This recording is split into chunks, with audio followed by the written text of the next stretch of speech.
Hello friends, in this video we will understand the difference between method overloading and overriding in Java. So let's get started with overloading first. Overloading, otherwise called as method overloading. What is it? It is the process in which we define more than one method with same name by following or by applying one rule. For example, we have a shape class, public class shape. In shape class, we want to declare more than one method to display the area of different shapes. For example, we want to display the area of circle which has different formula and the area of rectangle with a different formula. Similarly, area of square with a different formula and so on. So in this class shape, we declare those methods, three different methods: public, void, area. And this is per area of circle. What I'm trying to do here is pass two parameters, pass one parameter of double radius. So in this one, I'm printing the area of circle, system.out.println math.py multiplied by radius and then multiplied by radius.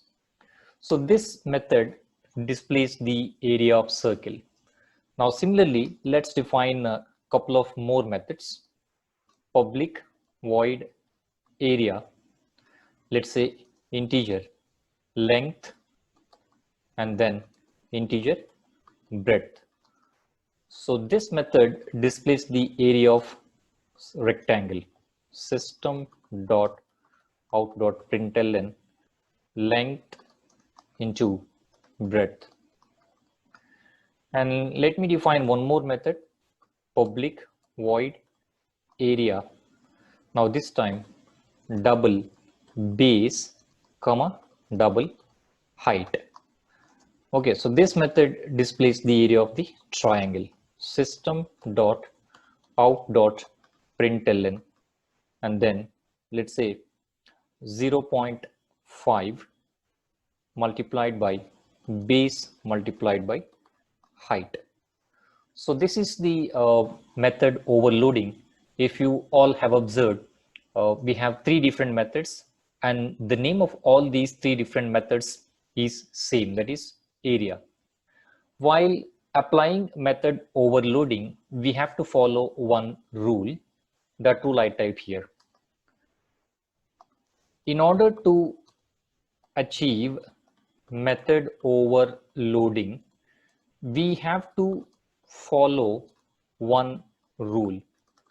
That rule is an either or rule.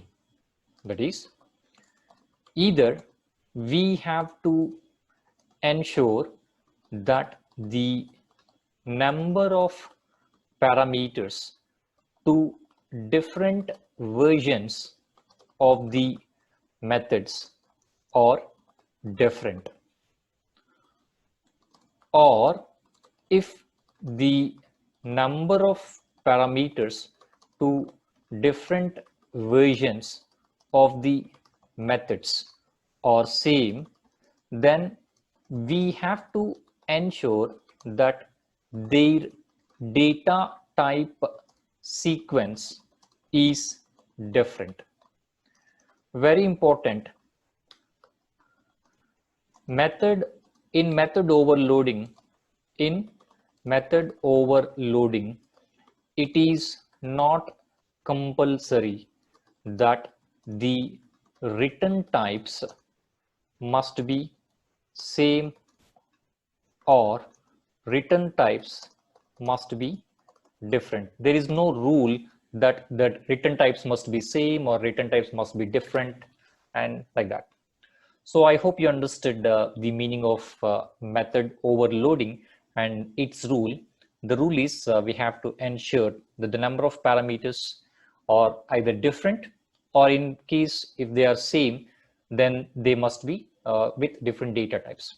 For example, if you consider the first version and the second version, the number of parameters are different. So here we have only one parameter and here we have two parameters.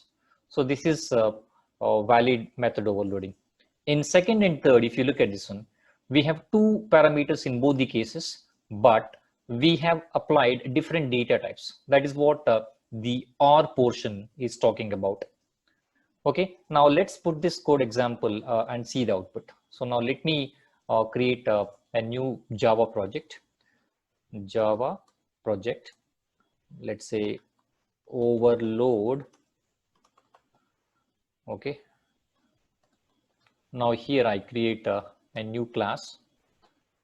The class name is shape. Now in the shape class, I'll take this code, okay, to save time. So I have typed it already there and copied and pasted here. Now let me create one new class. The class is overload client. Now inside the overload client, I want to create the main method MA. You press MA and then control space. And then we get the main method. Now here I create a new shape dot area. Now you see we have three area methods. Area 1, 2, 3. Three area methods, but the different parameters are there. Otherwise, if the parameters are same, the data types are different. So now I'm taking the first version now. So this will print me the area of the circle. Okay, and similarly, new shape dot area of, let's say base is 2.0 and then height is 3.0, and then once again new shape dot area of this time length 2 comma and then 5, and that's all we get the output. So we better print some statement in the methods. Okay, let's say I say here area of circle is equal to this one, and then I use the parenthesis, and similarly I'll print the text here area of rectangle equal to this length into breadth, and this is the parenthesis. And similarly we'll print let's say area of triangle equal to, and then plus sign here, and that's it. So the parenthesis is closed. Now let's execute this code. Now this is executed. We get the output here, area of circle, triangle and rectangle. So that's about method overloading. Now let's understand what is the benefit of method overloading. Okay, method overloading is just a programming convenience. There is no performance benefit with method overloading, and method overloading is also called as static polymorphism. Okay, many people call method overloading as static polymorphism. Okay, so I hope you understood the method overloading. Now let's understand the meaning and example of method overriding. Method overriding. First of all, let's see the definition of method overriding. It is the process in which a child class, or otherwise a subclass, redeclares a method of its superclass with same signature.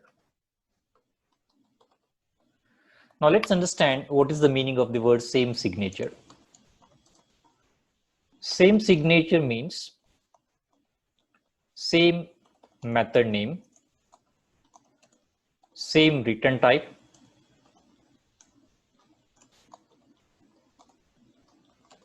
same number of parameters,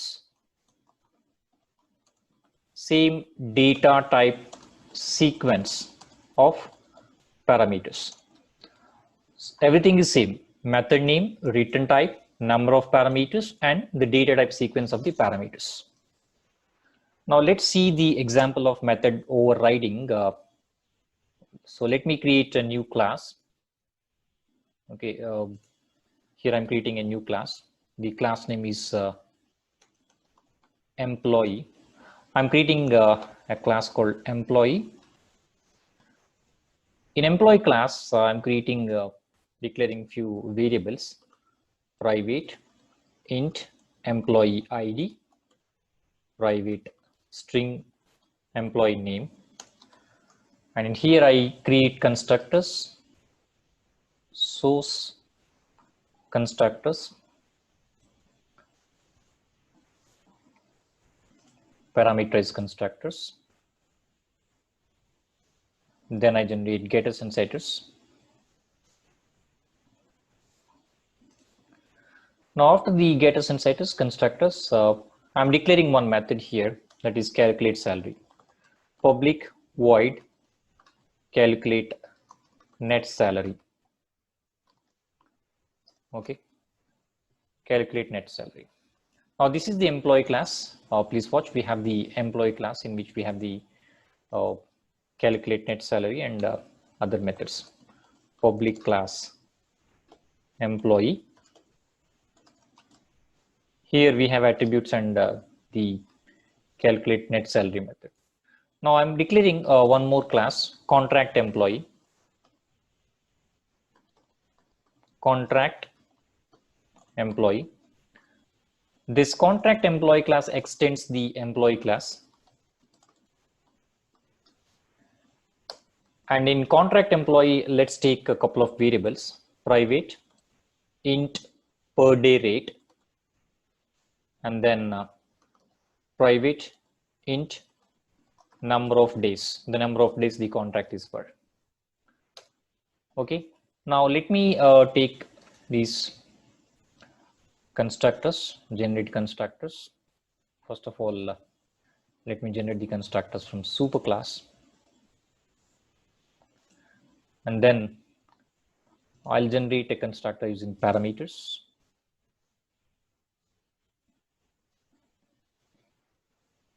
So this is constructors using parameters. Now let me generate the getters and setters. This is all done. Now in this case, in the contract employee class, let's define the calculate net salary method, which is already there in the parent class employee.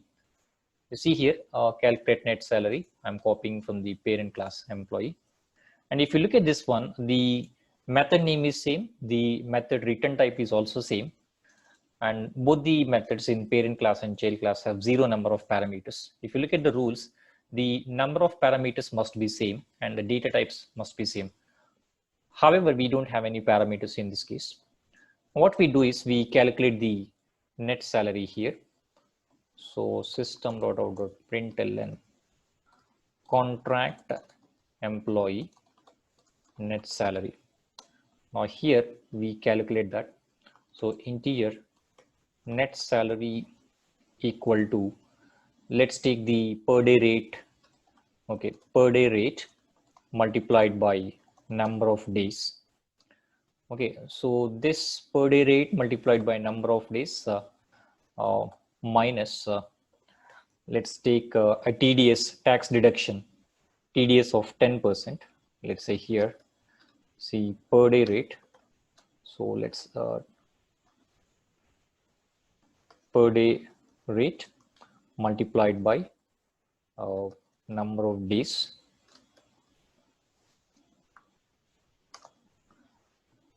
And then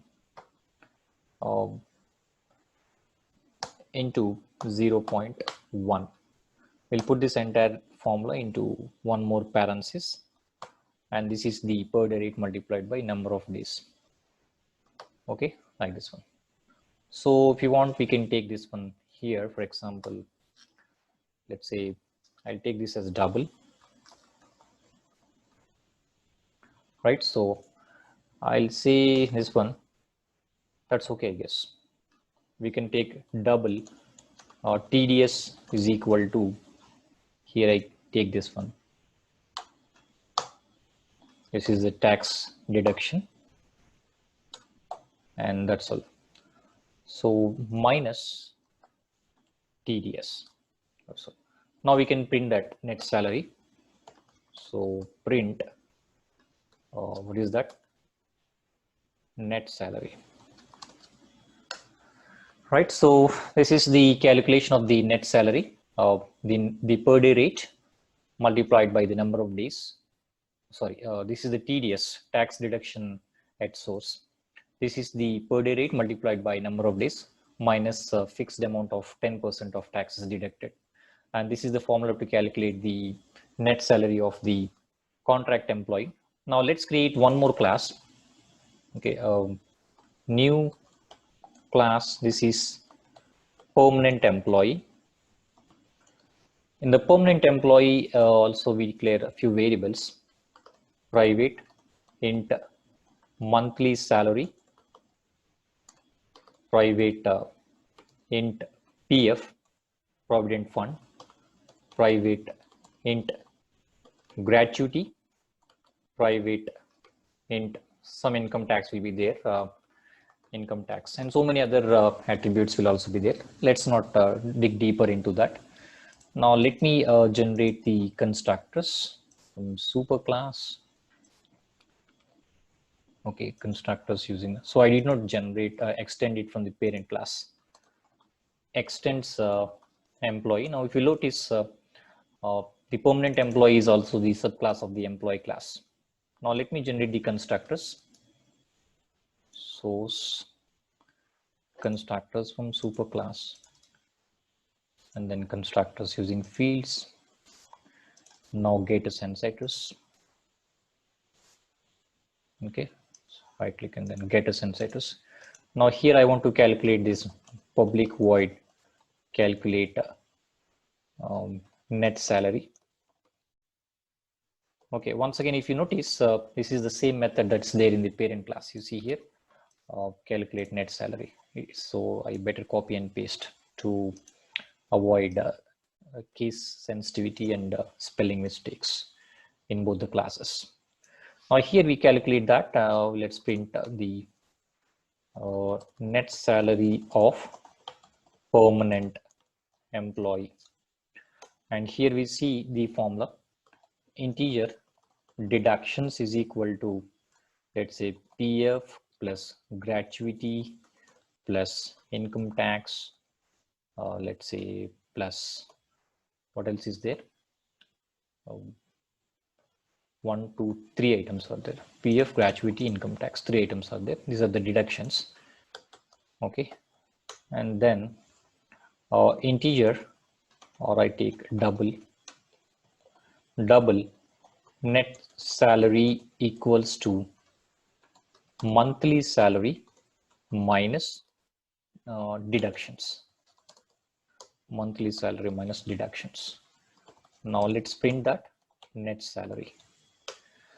So this is how the formula to calculate the net salary of permanent employee. If you have noticed, the logic to calculate the net salary of permanent employee is different from the logic to calculate the net salary of the contract employee. Contract employee has only 2 attributes: per day rate and number of days, and the deduction formula is just fixed 10%. And when it comes to permanent employee, the deductions formula is different. Okay, and the formula is different here. So this is the difference between the formula to calculate the net salary of permanent employee. And so the contract employee don't have all these attributes like PF, gratuity, income tax, etc. And therefore the formula to calculate the net salary of permanent employee is different from the formula that of the net salary of the contract employee. So what you need to understand here is Method overriding is used in inheritance, that is used to method overriding is achieved using inheritance, which helps in achieving polymorphism. Okay, now let's say in the parent class we don't have uh, any code inside this method. Because we don't have any code inside this method, we declare it as an abstract method. Okay, so public abstract method. A method which is just declared but does not contain any code is called abstract method. Abstract methods are declared using the abstract keyword, and if a class contains an abstract method, we have to make it as abstract class. For more details about abstract classes and abstract methods, you can watch my related video. I have a 20-part playlist wherein complete core Java I have explained right from the basics of Java until the collections, complete core Java. Okay, in-depth core Java, please. Right, so now let me create a client program class, new class. Okay, that is overriding client. Now here what I do is I create the main method. Now inside the main method, let me create an employee class reference, employee E1 equal to null, and then let me not create employee E1 there. Contract employee CE1 equal to new contract employee. Now I want to set all the features. Set employee ID of 1, 2, 3, 4, and then CE dot set employee name of some A, and CE1 dot set number of days the contract is for, let's say 20 days, and CE1 dot set the per day rate, let's say some 2,500. Okay, and then we calculate CE1 dot calculate net salary. This is done. And then similarly we have to go for permanent employee. Permanent employee PE1 equal to new permanent employee, and then we have to fill the details. PE1 dot set employee ID of 4321, and then PE1 dot set employee name of B. However, we are not printing employee names and IDs. And then PE1 dot set monthly salary, let's say some 30,000, considering it is an INR, and PE1 dot set PF, let's say some 500 INR, and then PE1 dot set gratuity, let's say some 200, and then PE1 dot set IT, that is the income tax, let's say this is a 1,000, let's say 1,500, and then we calculate PE1 dot calculate net salary. So this is the calculate net salary for the permanent employee, and this is the contract employee. Now let's try to execute this code. Now we get the output. Contract employee net salary is something, okay, and then net salary of the permanent employee is something. So this is how we implement the method overriding. Method overriding is achieved only using inheritance. And the benefit of method overriding is to achieve polymorphism, okay, to achieve runtime polymorphism.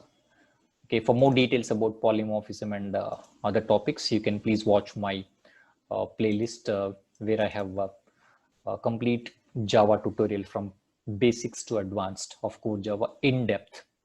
Thank you for watching. If you like it, please leave a like and share it.